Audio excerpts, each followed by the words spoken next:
Good evening and welcome to the Audit and Administration Committee meeting, May 22nd, 2025. Legislator Birmingham, let's rise and please my pledge. I pledge allegiance to the flag of the United States of America and to the republic for which it stands, one nation under God, indivisible, with liberty and justice for all. Okay, roll call please. Legislator Birmingham. Here. Legislator Crowley. Present. Chairwoman Sage. Present. Madam Chair, if I could just make a quick point of order. I'll be leaving the meeting this evening early, just before item 8B. The item is an important item. Unfortunately, two of the contracting entities are, again, one of my clients. So I'll be not only recusing myself from that, but I'll be leaving the room. And under our rules, I believe if the chair wants to, she can appoint somebody in my stead to take my seat. I know there's a lot of people here wanting to talk about this important issue, and I certainly don't want to let that affect that. So thank you for that. Thank you. Okay, so moving on, we have a correspondence by the county auditor. Agenda item 3A is the sales tax report. We've increased this month, kind of evening out, $7,624,148, which is in the positive of $1,042,684 over last year. So we have an increase in sales tax over last year. Any questions or comments on the sales tax report from the legislators and from the public? Okay. Agenda item 3B is the OTB report.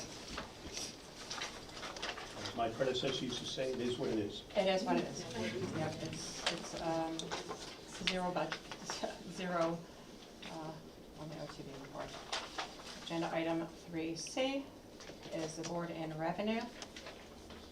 Board and revenue is in a negative from last year's numbers in the amount of it's $48,900, which is $14,100 lower than last year. Please review any questions or comments from the committee or anyone from the public. Moving on to agenda item 3D is the transfer revenue report. This is an FYI for the month of April. Please review it. Any questions or comments on that? Okay, agenda item 3E is the 2025 contingency report. This again is also an FYI. Questions or comments?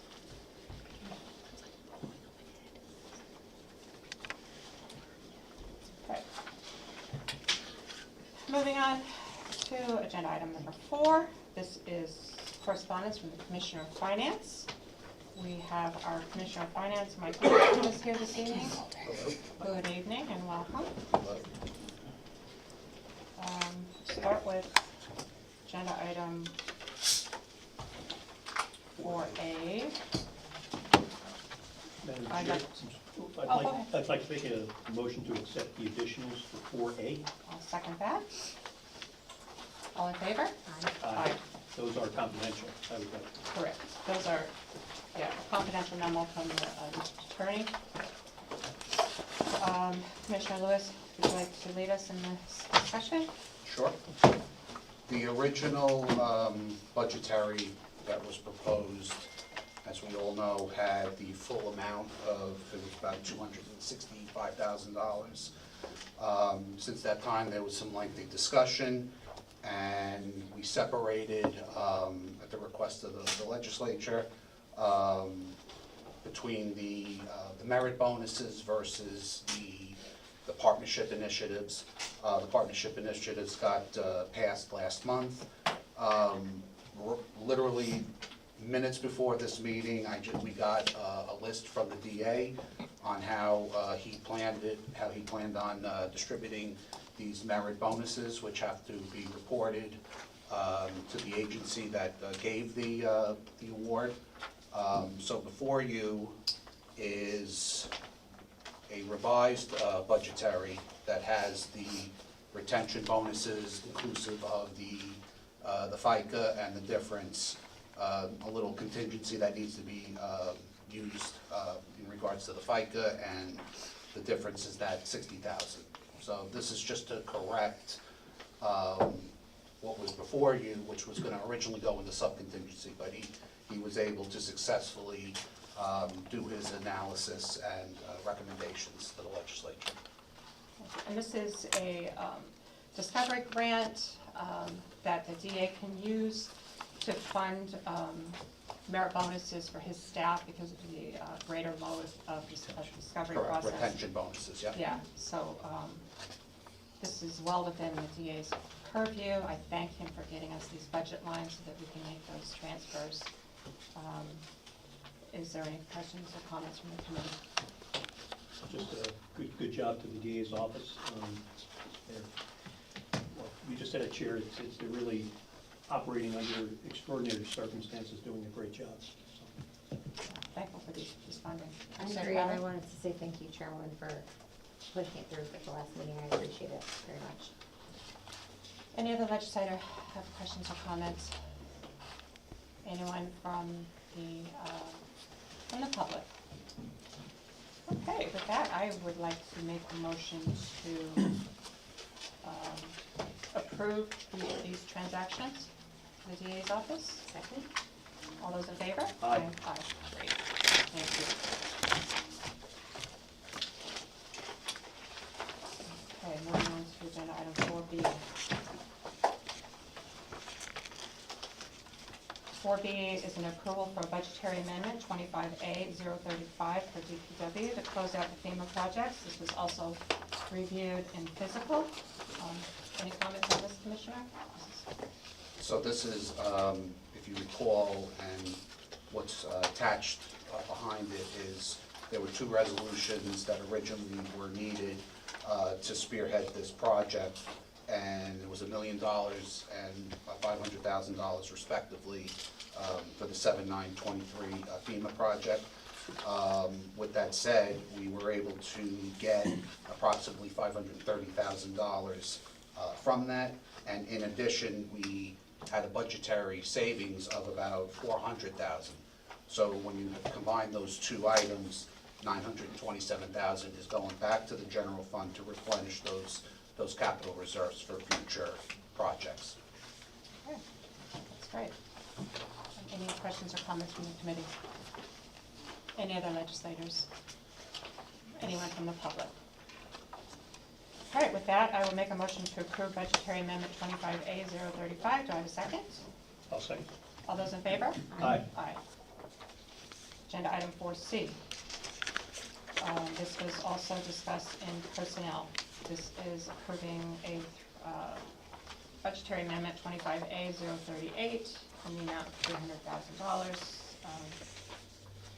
for the vacancy control factor. You want to just explain it just Sure. a bit? I don't understand it, but just for those in So, public. no problem. The vacancy factor is another budgetary tool, if you want to say, to recognize savings and to balance your budget. $300,000, when Director Eldridge mentioned it in his day as the county executive, $300,000 was a long time ago. And you're just seeing on this analysis just a piece of the pie. It is well more than $300,000. You know, one of the things that and I'll go into this, but one of the things that I wanted to point out is that right now we have 53 vacancies. And on average, between your base salary and your fringes, give or take, it's between $100,000 to $150,000. With 53 vacancies at $100,000 to $150,000, that's about $8 million. That goes back into the fund balance. So when everybody talks about the sales tax, you know, inflating our fund balance, please keep in mind, it's also the vacancy savings. And that's not necessarily a good thing, because now, you know, we have 53 vacancies. You have, of those 53, you have 10 or 11 vacancies in the corrections office. I had a vacancy not too long ago. You have a deputy IT director, you have a deputy planning director. And I think the common theme right now is that it's salaries and the benefits that are being given.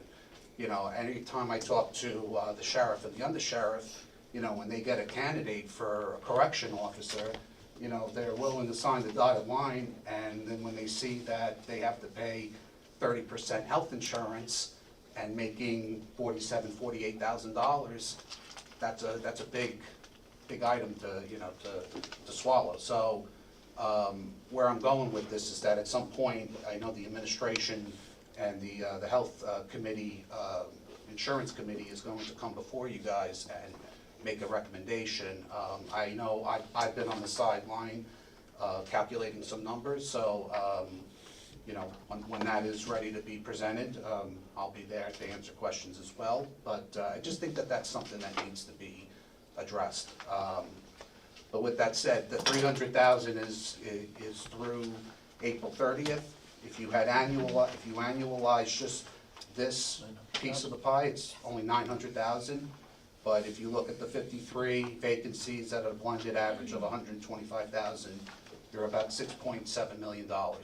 So over the last 4 or 5 years that I've been here, that's another $40 million that goes back into the fund balance. So with that and the surplus of the sales tax, that's a good part of the reason why this fund balance is pretty you know, hefty. So Because it accumulates. it accumulates. Yeah. And That's the point. you can look at it this way too. If you had a budget of, let's just say, $100 million, and everything came in revenue and expense neutral, but you had those 50 vacancies, right there out of the gate is $5 to $6, $7 million that you're putting back into the fund balance. So, and that's probably why now we're having these career expos and Yeah. all that other stuff, because we're having, you know, a harder time, you know, filling these positions. So I just want that to put that into your mind. Senator Birmingham?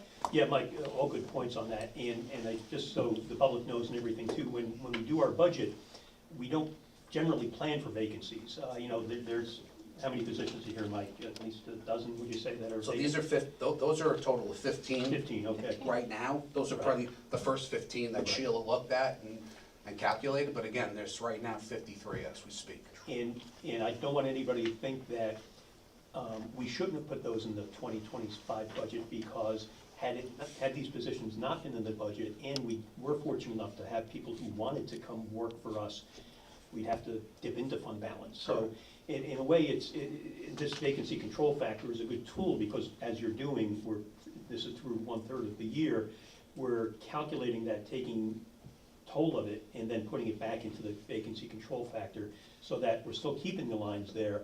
The 2/3 of the year that's left, should somebody want to come into line 4110, Correct. 5100, they'll be there for May through December.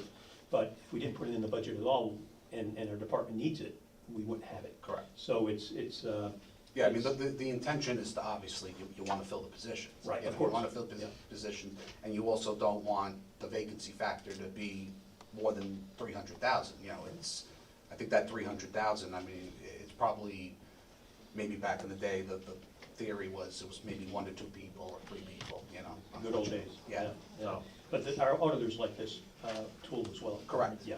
You got it. Anyone else on the committee? Legislator Montgomery? You did say that the county executive plans on convening a committee for hiring, is that? Well, so right now, you know, my understanding, obviously, there's a health insurance committee that's gonna come before you. But the other things that, and I'm gonna defer to, obviously, the legislative, you know, chairman. You know, I know that there was money put aside in the 25 budget for contingency regarding the health, Insurance. the nurses. Yeah. That was one. There was supposed to be a desk audit, if you want to say, of you know, management salary. So those are other items also that are in play. And then, of course, the health insurance. I'll shut it on there. If I may. Oh, I'm sorry. That's okay, I was just Continue. trying to get an Sorry. idea of where they're at with that, if you know. It I would don't- be, I- like, we're more than halfway through the year.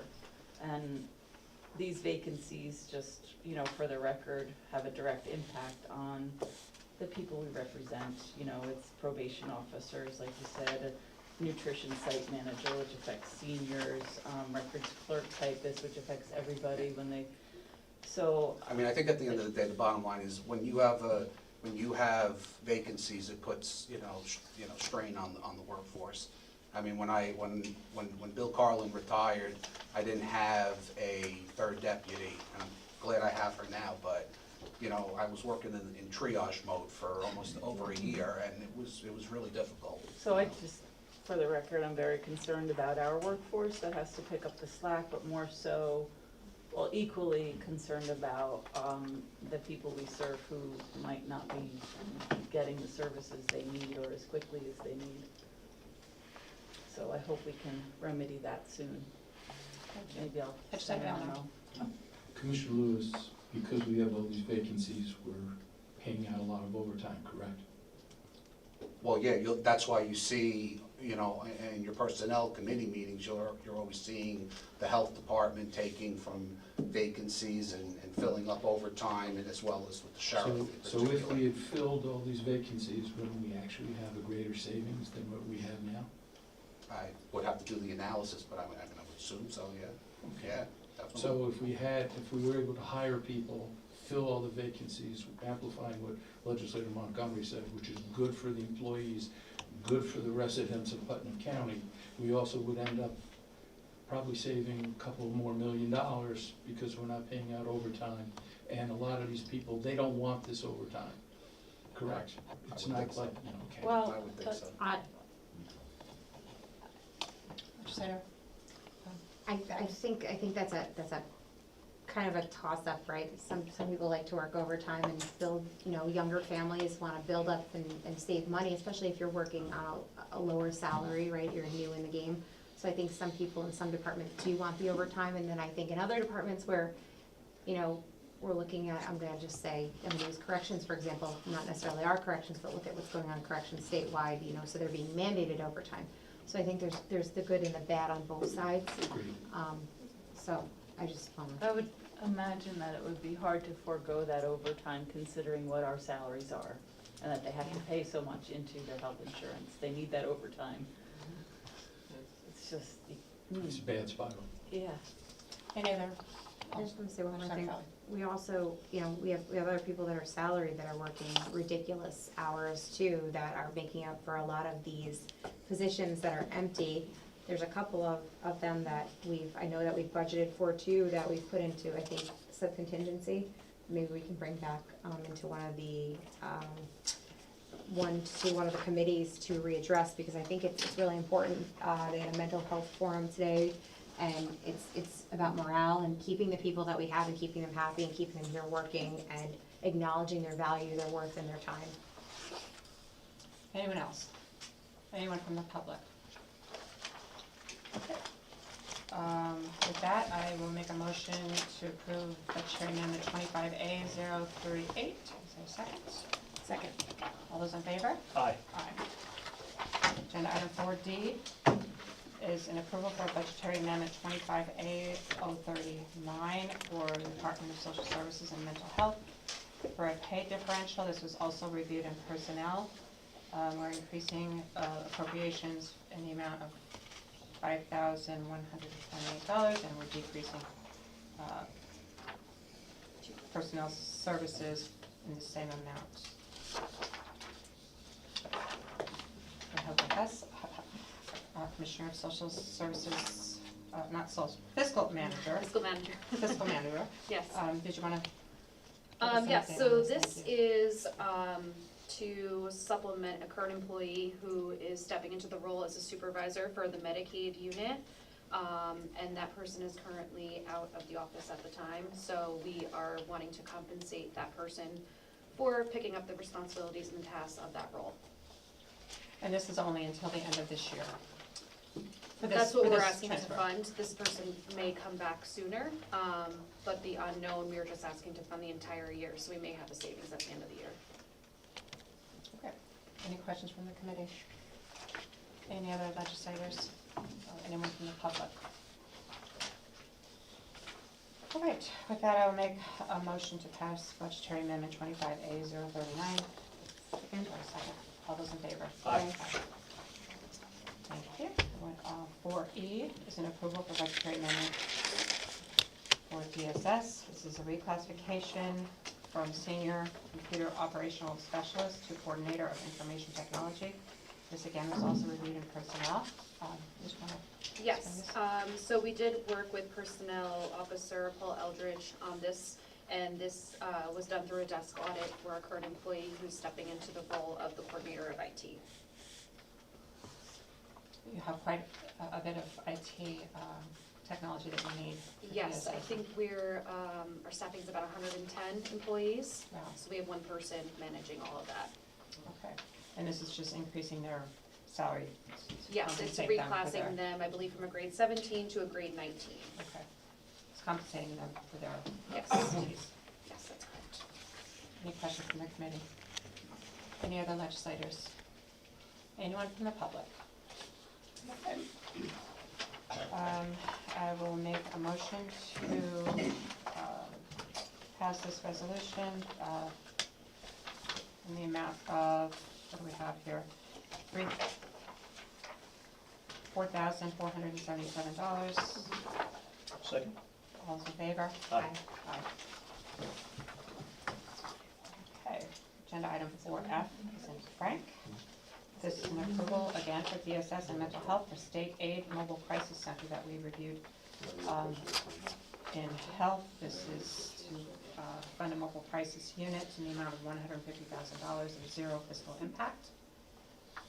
Yes, so this is funding that we've received from the Office of Mental Health. It's already in possession of the county. In 2023, we were issued $150,000 from 7/1/2023 to 12/31/2023. At the time, there was no set plan in place for the mobile crisis unit, or it was getting off of the ground.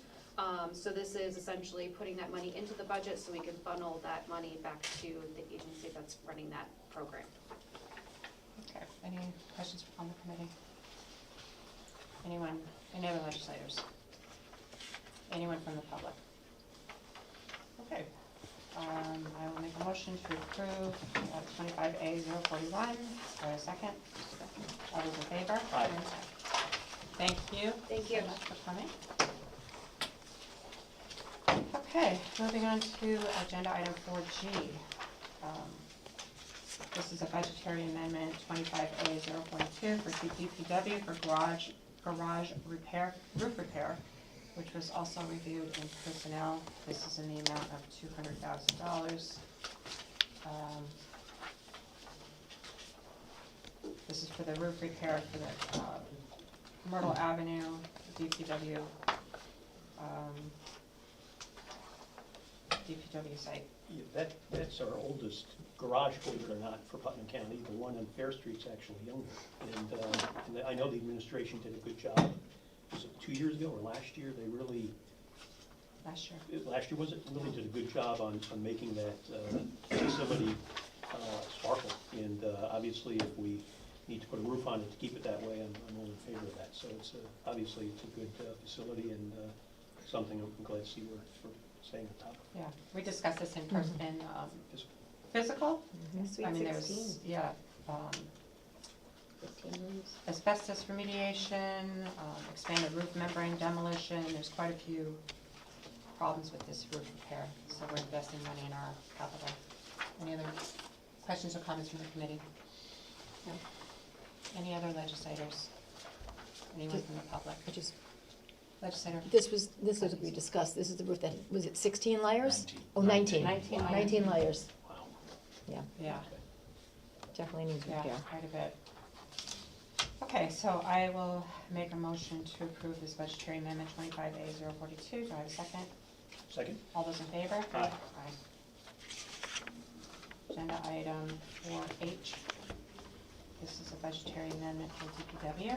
This is for the continuation of EPR relocation. This is also reviewed in physical services. This is in the amount of $190,000 for the relocation. This is coming out of our general contingencies. Going into capital. Coming out of general contingencies. This funding will allow the Department of Public Works to proceed with the project to realize the date of completion of August 31st, 2025. Again, they found unanticipated issues, which was the presence of asbestos and lead. They need to remediate this, and they need additional funding to do so. Any other? That kind of work's not cheap. This No. is, we're probably getting a good price with this, so, yeah. Any other questions from the committee? No. Any other legislators? Anyone from the public? Okay, I'll make a motion to approve 25A043. Do I have a second? Second. All those in favor? Aye. Aye. Agenda item 4I is a budgetary amendment for the DPW for the wastewater treatment plant costs. This was also reviewed in physical. This is in the amount of $6,800, excuse me. $68,000. $1,000. I wish it was 68,000. And there's a fiscal impact for 2025 of the amount of $68,000. This is because our current contractor operator will be terminating the contract for financial reasons, and we released an RFP. The RFP was not responded to, so we need to increase the cost, pay more for the cost on this. Is that correct? This is shared with the New York City DEP Correct. through an agreement. We split 54% with DEP and 45% with the county. So for now, we're just gonna recognize the increased cost, but as we start getting the reimbursements, we'll adjust the appropriation accordingly. Okay. And the cost of the replacement of the aeration blowers alone will deplete, this Right. operating line in its entirety. Okay. Any questions or comments from the committee? Anyone? Legislator Montgomery. When do we renegotiate our contract with the operator of the golf course? How long is that contract? How long does that last for? Do we do that every year? They pay us rent for use of the golf course. They don't share the profits. Do they share the profits? Like anything over budget, the surplus, I'm asking? I'm gonna ask, John, you wanna comment to this? Sorry, Is this John. for the catering or for the? Well, I was just saying, are we Yeah, talking which- about which- Tilly well, or what we're is talking this- about? Which contract? What is this Contract. for? What is this related to? Is it Oh, this related is to? the Grounds. wastewater treatment plant The grounds. that we discussed at physical. This is for, it's not related, but indirectly related to the operations that occur. All the at operations, the, catering, golf course, well, weddings. That's the wastewater treatment plant for that entire facility. It's certified at 9,000 gallons, and we use a portion of that, and it has to be an operator, and 75% of the cost of operating that plant is reimbursed to the county by New York City DEP. Understood. But when we prepare, I believe when DPW presents the budget, that's folded into the budget under the section where the golf course is. Is that right, Mike? Yes, that's correct. So you can Yes. see the aggregate cost of that. So, property. Mike, to simply put, as our costs rise for the property, For the plant. or for the property at any time, if we have to invest more in the property, the cost of the lease will rise for the operator of the golf course, the caterer. Hopefully that will be reflected at some point in what we're charging them for rent. As it stands right now, the contractor who's operating food and beverage, golf, and general management, there's three contracts there. None of those three contractors are responsible in any way for the operations of the wastewater treatment I plant. understand Okay, that completely, okay. but, when my landlord improves my house, my rent goes up. Yeah, So when we improve the property, the rent should go up, all 3 contracts, that's all I'm saying. agreed. Thank you. Yep.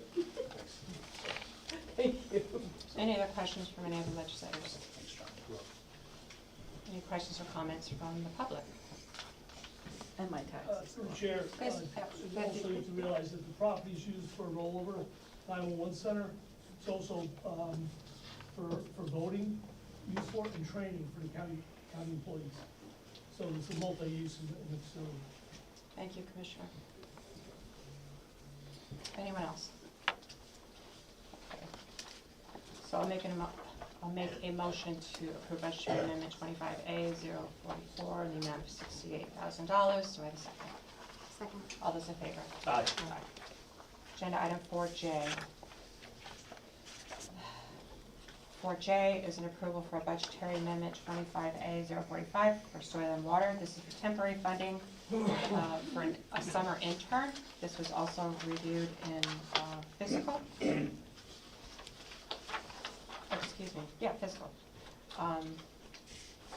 Any questions or comments from the committee on this summer intern? Any other legislators? Anyone from the public? All right, so I'm making a motion. Why does I want to say that? Emotion. Say emotion. Is that kind of Make a good? motion. I would like to make a motion to approve budgetary amendment 25A 045. Do I have a second? I'll second. All those in favor? Aye. Okay. Agenda item 4K is for an approval for a budgetary amendment 25A 046. This is again for DSS. This is for Family-Centered Case Management Services grant. This was also reviewed in personnel. All right, I'll give this to Mr. Warner from DSS. Yep, so this is an allocation that came down from OTDA. It's the first time that they're doing this. They've assured us that this would continue for about 10 years, if not more. The allocation's around 165, and it is to provide services, particularly case management services for those having difficulty stabilizing their households. So the ask is to elevate 2 of our current employees from, one of them is a caseworker, we would elevate her to a senior caseworker to absorb these additional responsibilities. And then there's a current, I believe it's an office assistant, going to a principal office assistant, and 20% of her time will be spent on this initiative, and that would also be allocated to this grant. In addition to a couple computers for the program work and a couple odds and ends. Okay. Some furniture, some. Yes, and this is 100% funded, so no county match. Okay. Any questions or comments from the committee? I have a quick question. Kristen, thanks for that explanation. You say it's a grant that lasts for 10 years roughly, and there's no guarantee on that, but I would, and this is, I guess, for both you and Mike, in our budget for 2026, we get essentially three rows in our preliminary budget. One that says the 2025 adopted budget, 2025, I guess this would be part of the amended budget. Then, or what do we call that, the final actual budget? Revised. Right. Revised budget. And then the new personnel line would be for 2026, whatever that would be. It's really a policy issue, but even if this grant does go away for this area of work, you know, I'd still want to keep them at the same salary. I mean, they're doing the work now, I'm sure, probably Yes. underpaid. So, Well, they're gonna be new I'm glad position, you, there's gonna be new position position. numbers and. oh, even then, I would, they need the help. Oh, absolutely. Yeah, so, again, it's premature, but even if this grant does disappear, I mean, this is the kind of stuff that we should be spending money on. You know, so, I'm glad we have the grant, though, don't get me wrong. Yes. Yeah. But that's good, thank you. Thank you. Any other legislators, questions or comments? Anyone from the public? With that, I will make a motion to approve budgetary amendment 25A 046. Do we have a second? Second. All those in favor? Aye. Aye. Thank you. Okay, agenda item 4L. This is an approval for the budgetary amendment 25A 047 for the sheriff's use of seized asset funds for equipment, which was discussed in personnel. I will make a motion, first of all, to accept the additional on this. Do I have a second? Second? All those in favor? Aye. Aye.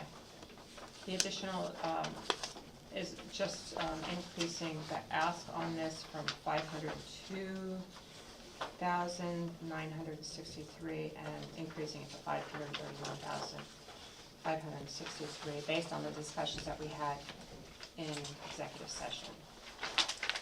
Yeah, I was not at the executive session, but I did have the opportunity to speak with the sheriff today on this, and I'm fully prepared to support Okay. it. Did you want to go into this any further? No. Okay.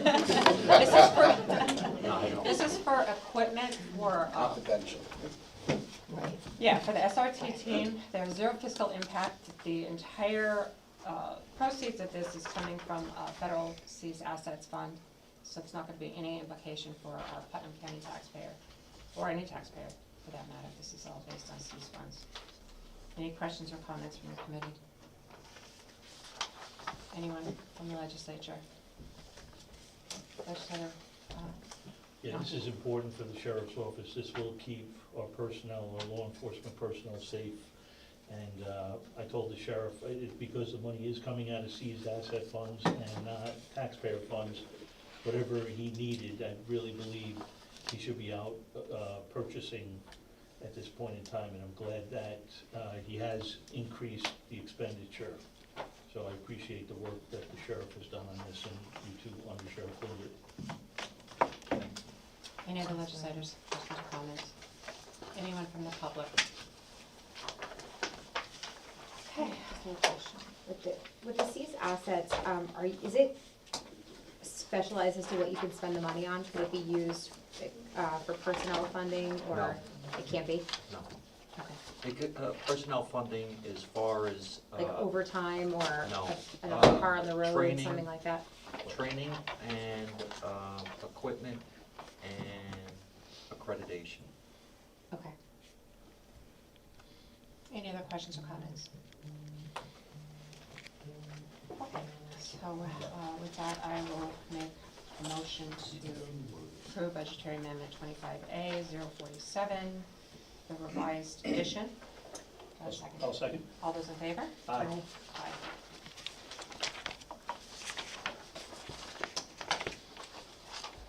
And item number 5.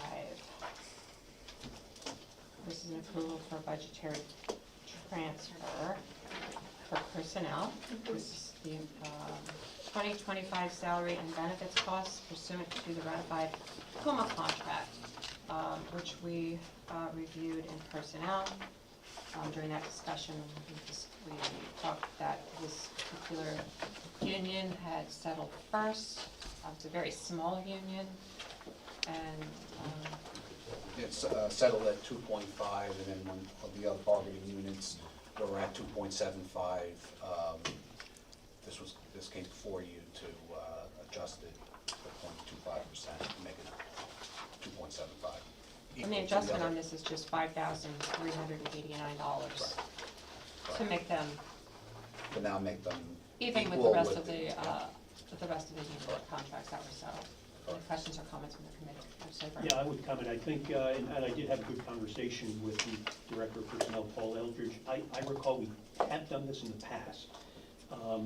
Not only is $5,000 a nominal amount for the amount of people here, but we don't want to discourage our unions from being the first to settle, thinking that they might be behind the 8 ball if future unions get a bigger raise. So it's and generally, you know, this administration and others have always been even keeled with all the unions, and that certainly continues. But I think this is a good faith effort to keep that level playing field and keep that good faith, more importantly, so that you know, when we are in union negotiations and there's the first one, they won't be reluctant to come to a fair agreement. So it's money well spent, I think.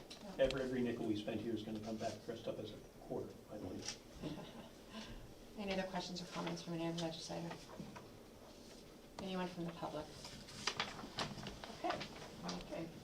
Motion to approve budgetary transfer 25P 079. Do I have a second? I'll second. All those in favor? Aye. Aye. Okay, agenda item 6 is a resolution, approval for request refund of taxes for Town of Southeast Tax Map 47.3-102. Do you want to explain this one for us? This is from the Director of Real Property Taxes. This is really just A formality, I A think, formality. just to get a resolution passed correct. to correct the tax roll, yep. Yeah. This is a resolution, right? It's correcting the tax rolls. Yeah, and we had 2 or 3 of them last month, I believe. Right. So, Any legislators have any questions or comments? This one is denied. This This is- one is a denial. Yeah. The ones Right. that we had before. Were approvals. Were approvals. okay. This was a Right. denial, so there was a request and then so it was denied. But Okay. the end Correct. game on this particular one is just amending the tax roll to reflect this. Correct. I think it's just. Denied, yeah, they asked for a refund, but the statute was to. Because it had expired. Right, For correct. years. Right. They requested a refund, they found an old tax bill, and it was after the point of grievances according to the law, state law, and so it was denied. We're just formalizing that. It's formalizing, Yeah. okay. All right, so, this is an approval for, For a denial. for denial, I'm trying to understand the wording on this. So we're gonna, according to state law, it should be denied, so I'm gonna make a motion to approve that. I'll second that. All those in favor? Aye. Aye. You gotta love the English language. I know. Double negatives. Yeah. Okay, so agenda item 7 is an FYI. This is a confidential item, so make note. It's our guardrail and property damage. Please review. On to agenda item number 8, which is other business. I will make a motion to approve other business item 8A. This is the CHIPS funding. Do I have a second? I'll second 8A. All those in favor? Aye. Aye. Now that we have it. 8A, this was also discussed in fiscal services. This is in the amount of $831,356. This is for the 2025 CHIPS County Capital Project budget to equal the adopted New York State budget. Correct. So when we start the budget process, over the last few years, we've put in a placeholder of 1.2 million with the hopes that the state would give us more, and they did this year as well. About $100,000 more, I think, this year than they did the prior year. So that's where the 831,000. So they'll have over $2 million between their CHIPS, their PAVE New York, their EWR, and their POP money. So this additional money to take care of our roads here in Putnam County. Correct. And it's Consolidated Highway Improvement Program is Oh, there we CHIPS. We love our acronyms. Yeah. Pave our potholes is POP, Please. Extreme Winter Recovery is EWR. Right. Any questions or comments from the committee? Any other legislators? Anyone from the public? Okay, so I will make a motion to approve this budgetary amendment 25A048 in the amount of $831,356. Do I have a second? All those in favor? Aye. Aye, thank you. Exactly. Yep. Madam Chair, before we get to item 8B, I'm going to step away from the meeting and leave the meeting tonight, just for the public's information. Two of the contracting agencies, I believe, my understanding, are the Carmel School District and the Brewster School District for this next item, and they happen to be clients of my firm. We do a limited representation for them with respect to bond counsel. So I think it would be appropriate for you to participate. but I'm looking forward to seeing what the result is. So since I'm leaving the meeting and not just simply stepping away for an item, I believe if you so choose, you can appoint somebody to sit in my stead. Okay. That's of course up to you. All right. Okay. Well, I would Volunteer like to to do appoint that? Legislator Yonke to sit at the time. Should be happy to volunteer. Well, he wasn't at the other meeting, figured I'd give him the opportunity to ask questions since he wasn't there. And he did send a memo that you can maybe opine on.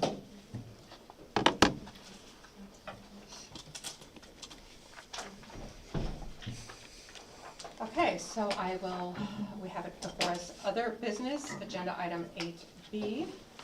This is regarding the early intervention in preschool. Do I have a second to accept other business 8B? Second. All those in favor? Aye. Aye. Okay, so we have quite a lot of additional on this particular item. We have, I'm not even sure where to begin. So there's a letter of necessity, there's an interim lease, there's a resolution for the approval of Putnam County Early Learning Center. There's a response from the county executive, which is confidential, and there's a response from the public health director, Rodriguez, and supervisor of the EI program, Melanie Kurtz. Those are all attached as other business. Why don't we start with, gosh, how are we gonna unravel this? Why don't we start with Valerie and Valerie Kurtz and Rian Rodriguez, our director of health. Can you join us here? We can give it a start. Thank you for coming out again. Pleasure. So I agreed to have this on because I think it's important to have the discussion. We have to have a jumping off point. So I'm glad you were all able to come back and continue this conversation.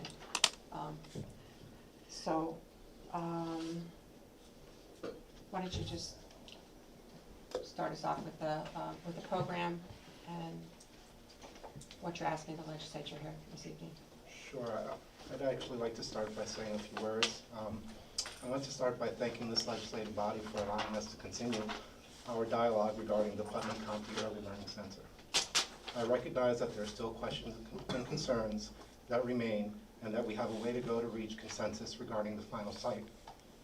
But I remain optimistic that we can all get there together because the sentiment to create an innovative approach to provide the necessary services required by some of our most vulnerable kids and their families close to home has remained consistent.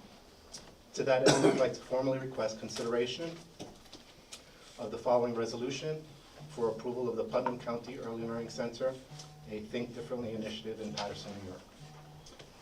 So with that introduction, I think we'd be open to sort of any questions or concerns. I think we made our best attempt to address any additional questions that you had, and we're hoping to continue the dialogue and see if we can sort of alleviate any of the concerns or questions you may have. Okay. I mean, first of all, I just want to take the lease out of it for now. Sure. Because that's a discussion with our law department, that's a discussion. I honestly feel that the lease discussion is way above us tonight. I don't think we're gonna even get to that. It's so much to go through. And I really think it deserves a deep dive at a committee meeting. But we'll just start with the Early Learning Center. I'll start with the committee, how about that?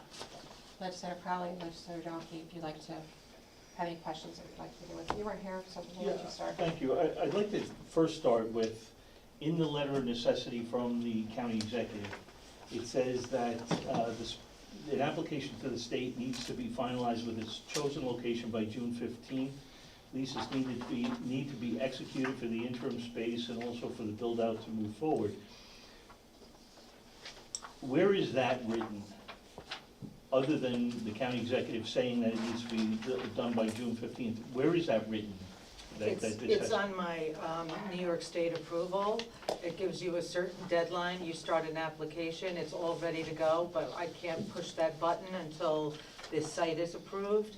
But it counts down. So if it goes over You have so many days to do the approval, and if you don't, it gets knocked out and you have to start all over again. Mike, I asked that question because I believe the original presentation was brought to the legislature on April 10th. At that time, we were told that there had been a tour of the facility, and then we were invited on a tour of the facility. But this had been something that had been in progress for about 6 months. Okay, and I don't think it's fair to this legislature to come here in the month of May and ask to have something delivered on whatever the full meeting, the first Tuesday in June, whatever day that falls on in June. I don't think that's enough time.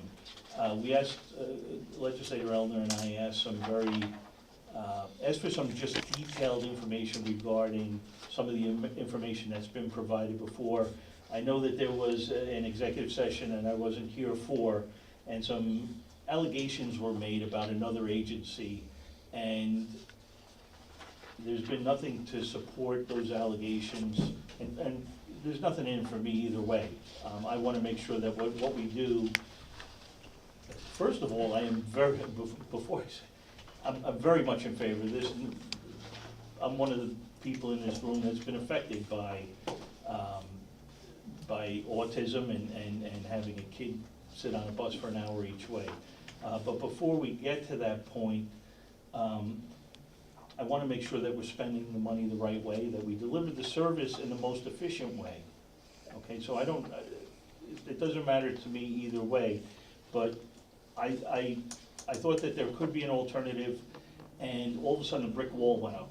When the brick wall goes up, I get nervous, I get curious, and that's where we're at tonight. We asked for a lot of information, we got a lot of information. Not everything answers the questions that we asked at 2 o'clock today. I don't think it's fair for us to try to digest it in just a couple of hours. And that's really where I stand. And I'd like to see some document that says that June 15th is a hard deadline, that it can't be submitted thereafter. Or we need to take another tact on this and just do something with a more reasonable timeline. I don't think that the timeline that's set forward, the assumption has been from the first minute that the legislature was gonna take a look at this, what basically could be a $2 million build out plus a very expensive lease going forward for a very long period of time, and we're just gonna take care of it. And I wasn't here for the Butterfield Senior Center over in Phillipstown, but I've heard the stories that it took many, many months into years to resolve that lease issue and the details regarding the senior center. All right, so I do have more questions. I don't think they're appropriate for public discussion. Well, I'll respond to some of that. It wasn't just May. I mean, we really started this. We invited you guys again, February 14th, downstairs where we talked about this. We had stakeholders there. We have a timeline, right? I can't just come to you and say, this is my idea. I have no stakeholders, I have nothing. So it took part of that time. So February, I had that meeting downstairs where all of you were invited, along with the Carmel and Brewster Central School District was there, the agencies were there, all that. Plus, then we did have a tour, but we had the tour with Carmel and Brewster Central School District to look at the site for the UPK. You have to have that, because I have to show that Carmel and Brewster are involved in this. This is I need those children in order to make this program successful. So that's why they toured. And then, when I get all the stakeholders and everybody involved, then we put out surveys to the school districts, we put out surveys to the parents, and they want something different. And that's when we had all the buy-in, and that's when I could bring it to you. I can't bring it to you when I have nothing. So that's why. Just just to also, clarify, the response at 2 PM today, it was a lot of questions for us, and we have lots of work at the health department, and so we did work to gather as quickly as we could the information that related to the 2 memos that impacted the health department. A lot of the documentation you have is documentation that was already shared over the last several months, so much of it is not new. And, I can apologize for the redundancy there, but it was in an effort to ensure that nobody could say that information was left out. So you could see the evolution of the project from when we first shared it to now, because it's constantly changing. And so Valerie, when she began her application, it was in April when we came to you all at the health committee, no one asked us a question about, more questions about the site search. We were very clear about the site that we wanted it at. No one asked any questions, and we would have been so happy to provide them then. And so this is not to say that should have happened then, or now it's too late. It is to say that all along, we would share any information anyone wanted. So we did our best to prepare a comprehensive packet for you all. Normally I like my slides. So we printed everything out for everybody and tried to run through that same type of presentation at the historic courthouse.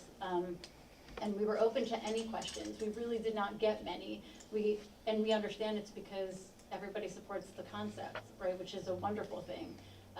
But if we had questions in April that we could have addressed, we would have. But we said we'll come back in May with resolutions. Right. We need this to go to the full legislature in June, so that was shared in April. And I understand it feels rushed now, but we are willing to do anything we can to keep the momentum, to service the school districts and the families who we know really want this in the fall. If we honestly can't, we owe it to people to tell them that we cannot do this in the fall, rather than try to look at a postponement, submit a later application, who knows what will happen.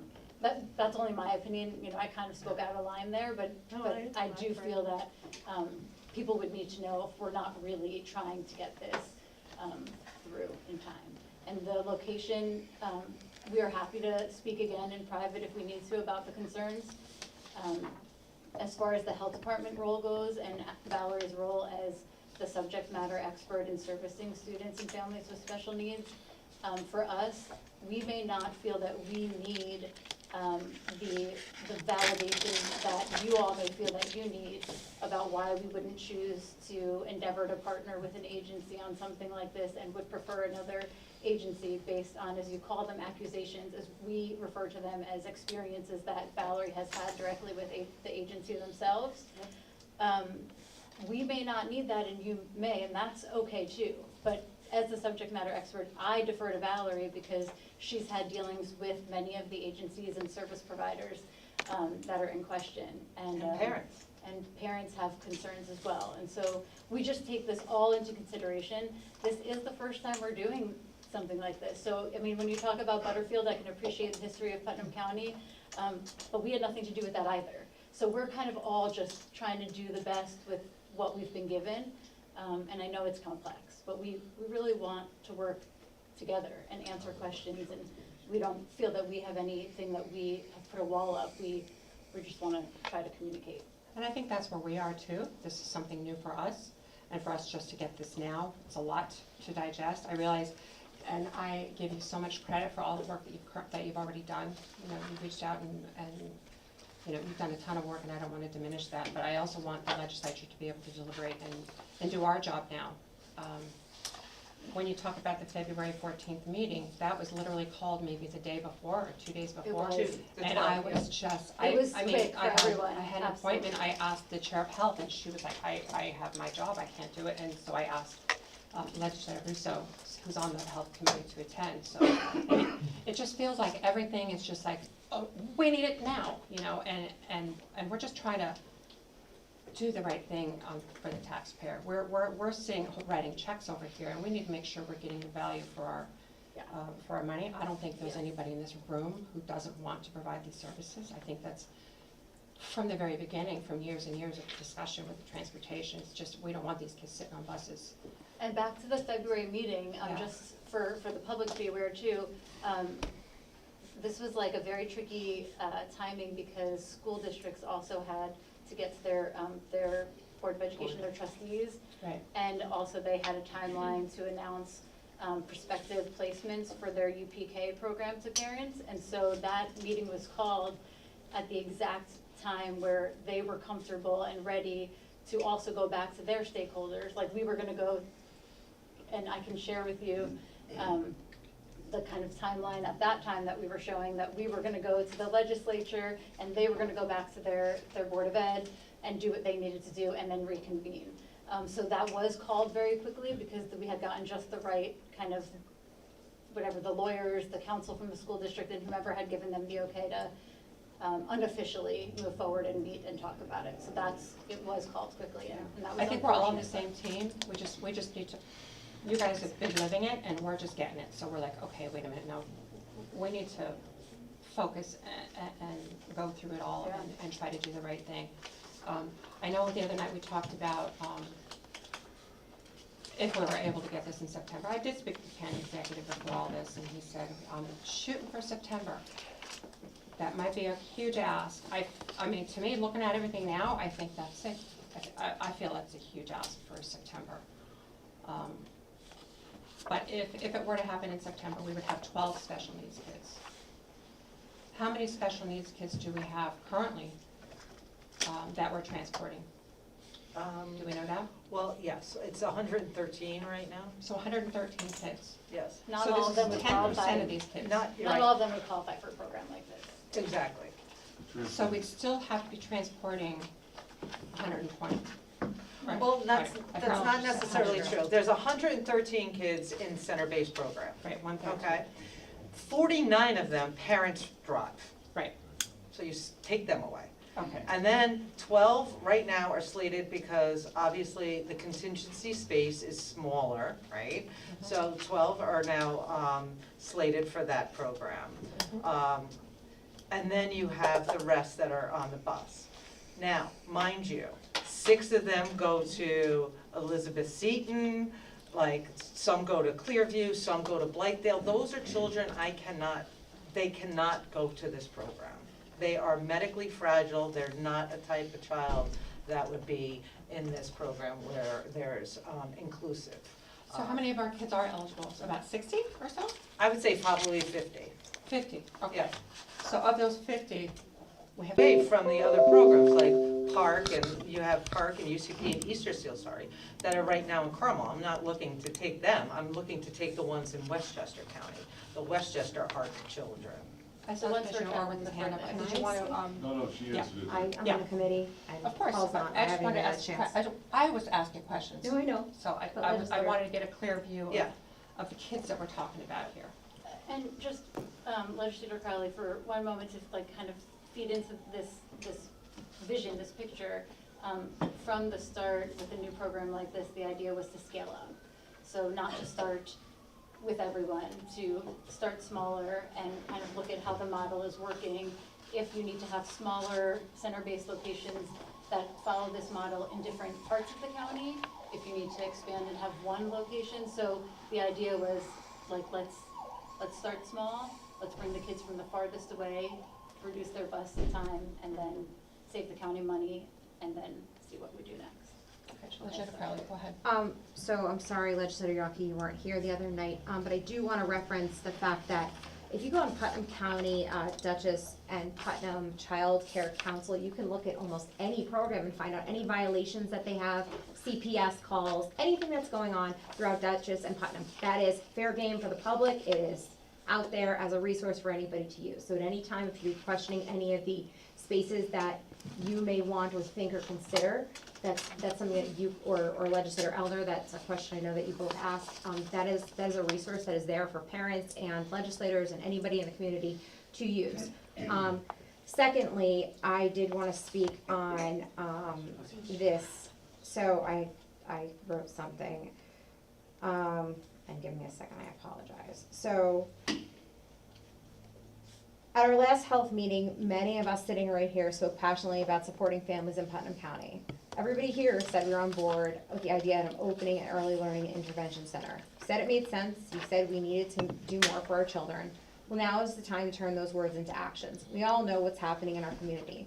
Parents are struggling to find early childhood care, and when it comes to early intervention for kids with developmental needs, services that are time sensitive and absolutely critical, it's nearly impossible. Families are waiting months or driving out of the county just to get a screening or basic support. And the truth is, many give up. Not because they don't care, but because they keep hitting roadblock after roadblock. Meanwhile, we have local providers who want to help, but there just aren't enough of them. There is no central place for this kind of care in Putnam County. We're failing these families, not out of neglect, but because we haven't yet built the infrastructure they need. And here's the part that should make this decision easy. We have the funds, right? We all talked about it last week with the sales and the surplus and everything else. We have the funds. We've talked about it. We've acknowledged it. We've said we're in a position to invest in a meaningful, lasting change. So let me ask, what could be more meaningful than giving to our kids in our own county the chance to get the best possible start in life? The Early Learning and Intervention Center isn't some far-off idea. It's real, it's doable, and it's right in front of us. And as you've all said, you support it. So let's prove it. Let's be the kind of leaders who keep our word, who do more than say the right thing and actually do the right thing. Families in Putnam County are watching. They're all hoping we'll choose to invest in them, and I don't think we should make them wait any longer. And again, listening to the Health Committee in April, I'm going to say Legislator Elner said, as a businessman, he urged us to have a plan for expanding when this blows up. So if we have other places in mind that we think that we could invest in, certainly keep them in mind and look into them. And Legislator Adenizio said that they'd move a resolution forward when it comes to them in the next meeting. And now we're how many meetings later and nothing has happened, and this was brought by force the other night into this meeting, and I feel like it was said that, there was a time constraint. Everybody realized that. We went into executive session. If there are more questions that need to be answered, I will make a motion right now to go into executive session to discuss anything that is lingering for other legislators. But even if it's a contingency plan to accommodate 40 children, it's 40 more children than we're doing now. And that's important. And that's important to the families that are struggling, to the kids that have needs that are being unmet, and I think we need to recognize that. And at some point, we need to start getting out of our own way and doing the right thing. The politics are stupid, and I'm over it. I think the Early Learning Center is a good step, and I think that's what we're here to discuss. And I have a feeling of course it's going to happen. It's just a matter of how do we get there, and it's a matter of the legislature doing its job and not just rubber stamping what we have in front of us. With that said, I would like to maybe open it up to anyone else in the committee, and maybe open it up to the legislature for questions. Anyone on the legislature would like to? I just have something else to say through the chair. Go ahead. We haven't even gotten through Camp Hurlick since last year. That's still not been discussed or talked about. Like, that's another issue. These are children. We keep brushing them aside. There are special needs kids there too. Why are we doing this? I feel like we're pitting a group of individuals, and it doesn't make me feel good, and it's not right. I don't think anybody's pitting anyone. Well, I think it hasn't been on the agenda either, and we have the money to do it. Was a use of ARPA funds, which we decided we want to take out of our capital projects fund, and we have not received anything from the administration to repair that roof in the amount of $1 million. I think we talked about that. It's more than a roof. It was not. We know that. But the point, it's just the point. It's just the point. It's a totally different issue. It's similar. It's a similar issue that we're brushing things aside, and these are kids that need help. They're families that need help. Shouldn't push anything aside. I'm telling you my opinion and my feelings, and that's how I feel very strongly. The truth. Legislator Young. I wasn't done talking, but I guess I am. Thank you. Camp Hurlick was another example of the sky is falling, we need the money, we need it next week. And I don't even remember the last time we were out there at Camp Hurlick. They just kind of went away. Once again, we get we get pushed in a corner, public is frightened, they're scared into coming out here, and the pressure is put on us for these deadlines. And once again, I want to see something that says. Would you like a screenshot of Valerie on the application? Because we don't have something, the state won't give us, they don't give us individually written things. Well, something must say that it must be application must be in by June 15th. It's on an So application that's live, like while she's on the website. I don't have it. Well, you're not filling out We the have not provided application. that evidence to you, but Valerie is not, whatever else you've dealt with in the past, Valerie is telling you that this is the deadline she has been given based on the day that she started her application. Well, Valerie, this came from the county executive. in a letter. Ours also mentioned the deadline, and that comes directly from Valerie, who is a person that is not the people you've dealt with in the past. So I just ask that please treat her with that professionalism. If you want a screenshot, I'll ask Valerie if I can help her get a screenshot of it while she's filling out the application. The other thing, and just as a procedural matter, this item has not been on an agenda, and you can give Legislator Elner a hard time. I don't blame him. I think that his desire, I share his desire for trying to get more information. Is this not where we give information? I'm not finished. I'm not finished. Procedurally, Yes. we put these things on agendas so the public, not just the cherry-picked people that are frightened into coming here, that the public can come. Wow, that's a big accusation, Paul, that's rich. I don't have anybody to It's come a here. fact, it's a fact. That the public, that the public can come No, and I'm just saying. Don't speak on other people's behalf. So, okay. You weren't here the I'm other not- I'm night, not Paul, you finished. couldn't stay, you had to go Let's- home and hang out with Hojo. It Check has- with I have a question. comments, and we'll go to Legislator Elmer. You got a question. Does the deadline apply to both the full build-out and the contingency?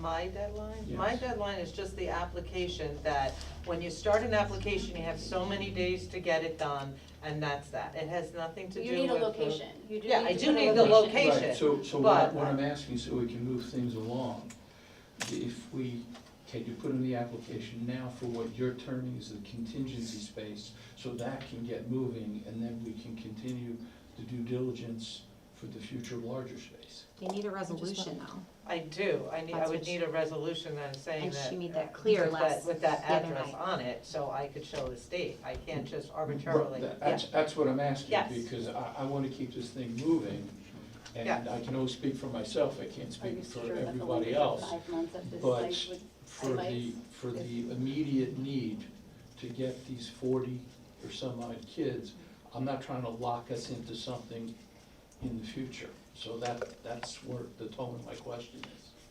I would say we've actually had some internal discussions about this already as a possibility. We've not vetted it obviously with CVS, but you know, we were also thinking if this were a possibility, you know, we want to get to a place of consensus around this, and you know, we think it's important that we address, you know, whatever concerns that are out there. But at the same time, you know, we do see that as a possible opportunity to sort of do this intermittently, where, you know, obviously, as you suggested, we can see about doing the contingency space first, since, you know, this was sort of a way we were attempting to sort of ramp up for full servicing for the entire population. But, you know, if that's more comfortable, then we can treat that as proof of concept, and that gives you some more time to sort of digest the material, so we can all reach a place of consensus. Then, you know, we can work with CBS around seeing the potential to make that happen. But what we want to try to do here is find solutions. That's sort of the interest, at least as far as we're concerned. So, sorry. Legislator Benizio. Thank you. I was just gonna mention that, in concept, we can approve this. I think we can. And the other thing is that the June deadline, do you have proof of that this evening? I mean, is there a? Just ask that question. Yeah. No, An answer. I would have to do Why a would- screenshot I mean, she of has to my log into her computer. application on the Yes. state website, and like, that's why I said I'd have to ask her. I can take her understand, no, I know, but Yeah. if we could see that, that would be very helpful. You could go on that, we could go into executive session. I If you haven't could, gone if you there. could do that tonight. I don't have my stuff on me. I Oh, could, I okay. could email it to you, but Okay, just I don't just a question. yeah, Okay. I don't have it on me Mhm. though tonight. Okay. Legislator Goldman. These questions that are being asked, are we saying that she's misleading us? Because she's saying the date is a specific date, and we're saying we don't believe that. Are we saying that this is wrong? What's the name of the grant? It's not, it's Someone not else- exact. I don't think that's, Sorry. I That's think not the case, well then, think- she's giving you a date, has to be There's done by. ongoing You don't believe applications her, then you're saying you don't believe her. I don't think anybody said that, Bill. Yes, you did, by questioning that. I didn't see anything. I haven't seen anything. Didn't you say that, Mr. Legislator? I'm sorry? I'm talking to you. Did you say that? Okay, we're They trying to said get what? facts, we're not making accusations. So But the there June were 15th accusations date made. was the first time I heard it was, at the health meeting. I think when all this paperwork was filed and it was That's trying to the go through first committee. time we know Yeah, when she started the so that's the application. first time I heard it was, what was that, Tuesday night? So I think that's why we're like, oh, wait a minute, this is, Oh, we mentioned June last time we came to the health committee in April. I don't think we knew the exact date, but we did mention June to come to the full legislature, as like, that was our projected timeline. if we get the, if we work on this resolution tonight, I mean, would that be a worthy goal for us to start with this? And would that help move this process along? I mean, I don't know. It's up to the committee, but I see. We're talking about the general resolution, right? Because just I Yeah, see what you're the- holding up. the- So the resolution the that you general provided resolution to for us. it which has the address, would Yes. that be? Legislator Montgomery. Just to make sense of all of it and hopefully simplify, if we pass this tonight with the address on it, I don't believe that there's any harm in it. I believe that we're not writing a check tonight. We're not signing a lease tonight. I want you to know that I trust you in the information that you give us, and just the way our Commissioner of the Bureau of Emergency Services applies for grants and tells us what a deadline is, or as, you know, John Tully comes and says when a deadline. I trust you on that. Through the chair, may I ask the law department if they've looked at this lease? They did, We've been involved. Okay, and so I trust your work. I'm not an attorney. You know, I go through my lease, I send it to my attorney, and that's that. I'm not in the business of, although I do have a lot of experience in managing group homes, and I know what it takes, and I know what it takes to get state funding and lose state funding. So I have a lot of sympathy for this process and for what you're doing. I don't think you are an expert in build-outs and architecture, and neither am I, and neither am I in doing a lease, and neither am I in not looking at your grant. I don't want to apply for your grant for you. So I think what I would like to do tonight is, I just have a couple of more questions, and I have a statement if I may, is if we can approve this lease and, approve this resolution.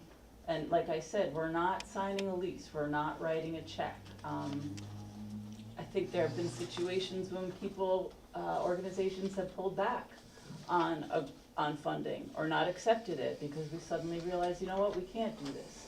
But the point is to get this moving. So I believe that this is the moment, and to stall it, I think to think differently, pre-K campus is an opportunity for Putnam County that we can't afford to postpone. For the first time, and I've been faced with this question since I've been in local government for 17 years, is, oh my God, my kid's in preschool and he's gonna be on the bus for an hour and a half, one way. This is the #1 most frequent call I get from my constituents from way before I was even on the legislature, and trying to help my constituents through this painful process. So this is the first time we're poised to create an inclusive early childhood education center that brings together public schools, a trusted not-for-profit, county leadership to serve our children, especially those in most need. It's a safe, nurturing, and community-centered environment. There are moments in government when the right thing to do is also the urgent thing to do. And for me, this has been urgent for 17 years. This is one of them. I respect my colleagues, Legislator Elner, Legislator Yonke, anybody who's on the fence about this, for your desire for fiscal caution, but this is not a choice between responsibility and progress. This is a test of our ability to plan boldly and responsibly at the same time. The current plan leverages this braided funding, educational partnerships, and interagency coordination without requiring the county to purchase the building outright. We're investing in children, not in bricks and mortar, and that's my interest. Yes, there are costs, but delaying this project has costs too. Costs that are borne not by lawmakers, but by 3- and 4-year-olds stuck on long bus rides, by working families with no nearby childcare, and by children with special needs who deserve early support.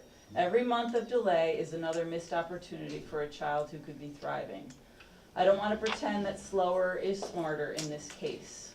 We've spent months reviewing, touring, presenting, and planning this initiative. I'm not the expert to plan this. I'm the expert to take a look at these things, to trust that the law department has looked at it. So I don't think we can, say that it's not been transparent and collaborative. You've reached out so many times to me with personal phone calls and invitations, so I see it quite differently. I've never, just government does move so slow, and I don't want to expect that this is the case where it should move slow.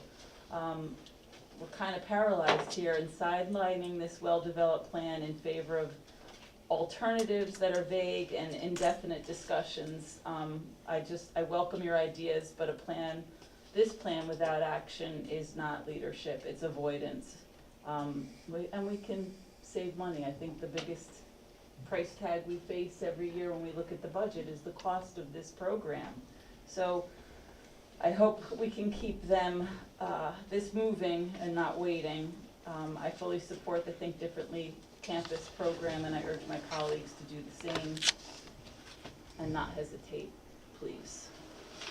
Legislator Crowley. Thank you. So, I'm sorry, I don't want to interrupt you. I'm gonna. But there's something related to Yes. Legislator Montgomery's? Well, I've been hearing twice that there's gonna be a cost to these programs. In both the intern, the 5-month program, or overall, there will be no cost. There's a savings, actually. Okay? In the 5-month program, the intern, you have all the stuff that I gave you. I gave you 3 sheets on the different scenarios. The first one is, of course, you approve the 12 students, that's about $119,000 in savings. On an ongoing basis, should be around $300,000 in savings going forward every year. So doing this good thing is also saving money, it's not costing. Thank you. Just want to make sure. Great, thank you. Legislator Crowley.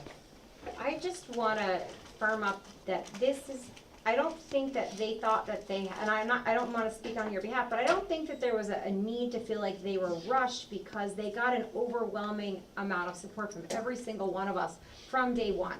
And I don't know if I'm wrong or right on that, but that's how I felt.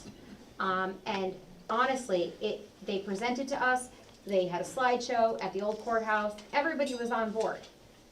And then it was, write a resolution, we'll get you on the agenda the next time. The resolutions came, they weren't put on. Questions weren't asked. Everybody has been here on Tuesday and tonight. Oh, not everybody, sorry. Mr. Birmingham and Elner were not. And again, if there's questions that need to be asked that cannot be asked here, then go to executive session. I'll make the motion to go to executive session to get the answers asked. And Valerie, what do you need tonight, through the chair? Valerie, what do you need tonight in order to move forward? Do you need both resolutions, the lease resolution from the law department and the resolution for the health department? Or do you just need the one resolution? Because we need to be clear on the actual documents that you need to set forth with your deadlines and your dates and know exactly what they are moving forward. Because I think that's important to have documented and to say it again.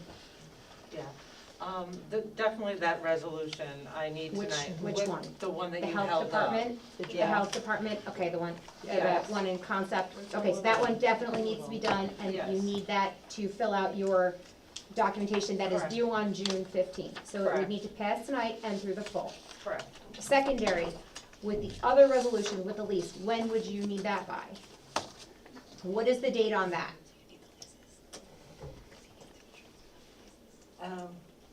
I need insurance, I forgot. So I need insurance, so I do need the leases. So in order for this to move forward, We don't have a lease resolution. do there we? is a Yeah. lease Yeah. resolution, there's 2 of them. Yeah. Yep. She's not gonna look at it I tonight. mean, I have the lease, I'll go, No, there's a lease resolution too. okay, that's what this, okay. Yeah. There's both. That was sent over by the law department, the lease resolution, and that was sent over a couple weeks ago, or 10 days ago.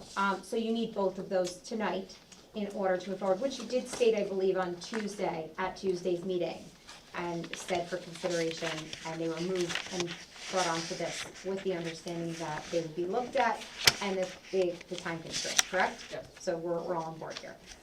So that's what needs to be done in order for them to move forward with this. So as a committee, we need to decide what questions need to be answered, if we need to go to executive session for people that have more questions, and if we're going to decide to do this or not, and let the parents know if we're not, because it's either yay or nay, because it doesn't work both ways. Make a motion to go into executive session. Second. All in favor? Aye. Aye.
I make a motion to come out of executive session.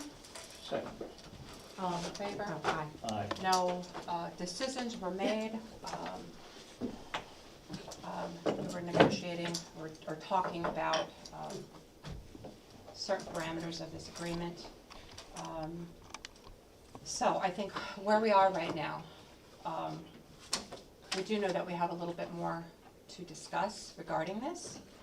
I think we are gonna have another meeting, and to be fully transparent, we wanna post it on an agenda. We're looking to post a special Physical Services Committee on June the 10th. And following that, we will have a special full approving any items. Because we have a timeline, applying for this application, we want to get in before that. So I think this evening, we are not going to be approving anything out of this committee, but we have a great discussion. And we want to further that discussion. At this point, any other legislators have any questions or comments they want to make before I invite the public? I just want to thank all the legislators for positive input so we can be moving in the right direction. Thank you. Just, I want to say, Let's I just start want with the public to know that we are all in agreement for this project. Okay, okay, so with that, I'll open it up to the public. If you have any questions or comments, we are going to be posting, like I just said, a special physical committee meeting to do all the proper posting and approvals for that particular meeting. Anyone? Okay. Since we have no further business tonight, I will make a motion to adjourn. Second. Wait. Oh, did somebody have, I'm sorry, I didn't see anybody's hand up. Oh, okay, please come up to the podium, state your name and the town in which you reside. Hi, my name is Marie Camacho. I am the president and founder of the Special Education PTO in the district. I do have a little who is in the PACE program here in the district at Kent Elementary School, and I have another child who is homeschooled. So I just wrote something that I'd like to say to you guys. I did send an email, and I know you've definitely heard from SEPTO and from our parents, and they would have been here today if it wasn't a quick meeting, but they will definitely be at the next one. So, my name is Marie Camacho. I'm here tonight to speak on behalf of the countless families across our county to voice strong support for the proposed Putnam County Early Learning Center at the Community-Based Service Inter-Arts Building in Patterson. This proposal has generated real hope in our community. The Inter-Arts Building offers a warm, inclusive, and creative environment, exactly the kind of place we want our youngest learners to begin their educational journey. As many of you know, our district has faced persistent challenges in providing appropriate, consistent services for our preschool-aged children. Time and time again, families have found themselves with no viable options, either because local services weren't available, programs were full, or the only placements offered were far outside of the county. And I not only say this as a community advocate, but as a mother. One of my daughters is currently homeschooled because we haven't been able to find a program that fits her needs. My other daughter had to endure long daily bus rides to Mount Kisco because Putnam County had no appropriate services to offer at that time. And my story is not unique. There are many families in similar situations making impossible decisions every day because of the gaps Putnam has. The Early Learning Center is necessary and a long overdue step forward.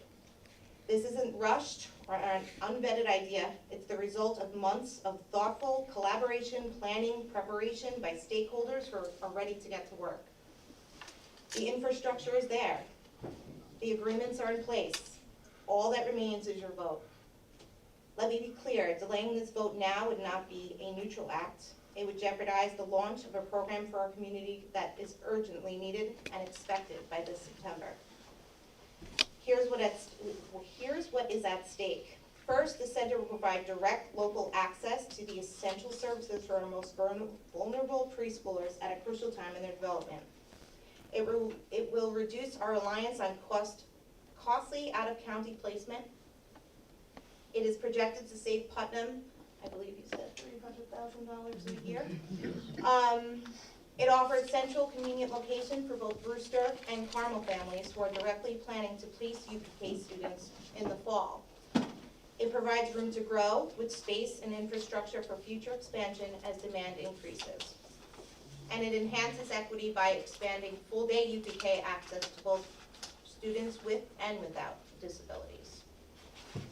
The Department of Health's early intervention team is prepared to present the full proposal. We urgently need a vote to keep this timeline intact. Missing this window could set us back months, if not longer, and derail a solution that families are counting on. Frankly, we are already pushing the limits of what's possible for September, as we have spoken about today. To hear that, this item was not on the agenda yet and wasn't on it today, and hopefully, as you've said, will be on the future. We will be there to fully support it.